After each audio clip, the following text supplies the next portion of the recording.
弟兄姊妹平安，今天是2023年的6月12号。今天的经文是诗篇119篇41节到48节，创世纪16章第1节到15节，哥林多后书第6章14节到第7章第2节。今天要跟大家分享的主题是同父一轭。同父一轭这个概念，可能台湾人很难明白，因为事实上常常听到很多人这个误解这教导的意思。虽然早期台湾的农家也有所谓的牛车，但是首要的原因呢，是因为台湾的牛车是由一只牛拖的，而圣经中保罗所说的这个教导不可同父一轭，这个基础是不同的。牧师用2个图片给大家看，就是说台湾的农业的情况呢，是一只牛拖着犁在犁田，或是也有些在拖着车子的哈。而保罗所说的不能同父一轭，就是如同第2幅图画一样，在中东或是北非地区，他们的车子呢是由2只动物一起拖拉着。盼望透过这样的图片，让我们能够比较明白保罗的教导。不能同父一轭的概念是非常重要的。亚伯拉罕在领受上帝的呼召，上帝给他的应许，说要让他的能有这个如繁星一样天上的星一样的子孙那么多，又要给他成为大国。可是当他听到这个应许的时候，亚伯拉罕他75岁，他还没有子嗣。亚伯拉罕以及撒莱他们心里都急了。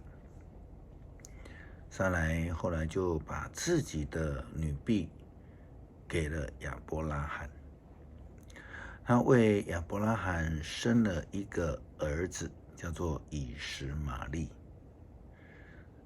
这有几个事情我们要来看了第一呢，夏甲并不是犹太人，所以在文化上面，在思考上面，特别在宗教信仰上面，跟犹太人是全然的不同。原本的女婢，现在却成了主人的床边人，并且她有了主人的儿子，也因此她自认为比她的祖母女主人还要厉害，也因而看不起撒莱。当然最重要的是，这件事情并不是上帝的旨意。上帝要赐给亚伯拉罕的后世是他们自己的孩子，是亚伯拉罕跟撒莱所生的孩子，不是跟别人生的，更不是由仆人的后代所选出来的一个代表，因为那不是上帝的旨意，是因为我们说不同的物种无法同父一轭。圣经说亚伯拉罕的妻子撒莱没有替他生儿女，撒莱有一个女奴叫夏甲，是埃及人。撒莱对亚伯兰说，上主使我不能生育，请你跟我的女奴同房吧，也许他能替我生一个儿子。亚伯兰同意撒莱的话，撒莱就把夏甲交给了亚伯兰为妾。这件事是亚伯兰在迦南住了10年以后发生的。亚伯兰跟夏甲同房，她怀了孕，她一发觉自己怀孕，就骄傲起来，瞧不起女主人撒来。撒来就向亚伯兰埋怨，都是你不对，那丫头才敢瞧不起我。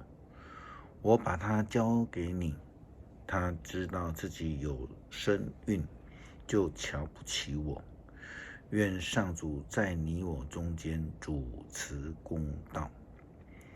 这样的错误作为造成了家庭的纠纷，好像在恶的两边因为物种不同而产生的自相矛盾，以及这个工作的困难，造成拖车的困难，因为脚步是不会整齐的。保罗在提到信与不信者不能同负一軛，他的前提是提到了异教的影响。保罗在给哥林多教会书信记载哥林多后书6章14节到18节所说的，不要跟不信的人同负一軛，正与邪怎能合作呢？光明与黑暗怎能共存呢？基督和魔鬼怎能协调呢？信与不信的人有什么共同的地方呢？上帝的圣殿和偶像怎能并立呢？我们是永生上帝的圣殿，正如上帝说，我要与我的子民同住，在他们当中往来，我要做他们的上帝，他们要做我的子民。因此主说，你们要离开他们，当他们当中分离出来，不要沾染不洁之物，我就接纳你们。我要做你们的父亲，你们要做我的儿女。这话是我全能的主所说的。这里的不信，其实事实上在讲到所谓的异教。信仰上是不能以其他的宗教混杂，基督信仰不能跟异教同列，这个概念其实不是新的。这个基础就是10诫当中的前面2诫。圣经说，我以外不可拜别的神明，不可为自己造任何偶像，也不可仿造天上、地上或地底下、水里的任何形象，不可跪拜或侍奉任何偶像，因为我是上主你们的上帝，我绝不容忍跟我对立的神明。恨恶我的人，我要惩罚他们，甚至到3、4代的子孙。但爱我、遵守我命令的人，我要以慈爱待他们，甚至到1000代子孙。这是出埃及记20章第3节到第6节的经文。保罗进一步的教导这样说道：亲爱的朋友们，既然我们得到了这些应许，我们应该洁净自己，除去一切使身体和心灵污染的事物，在敬畏上帝的生活上达到圣洁。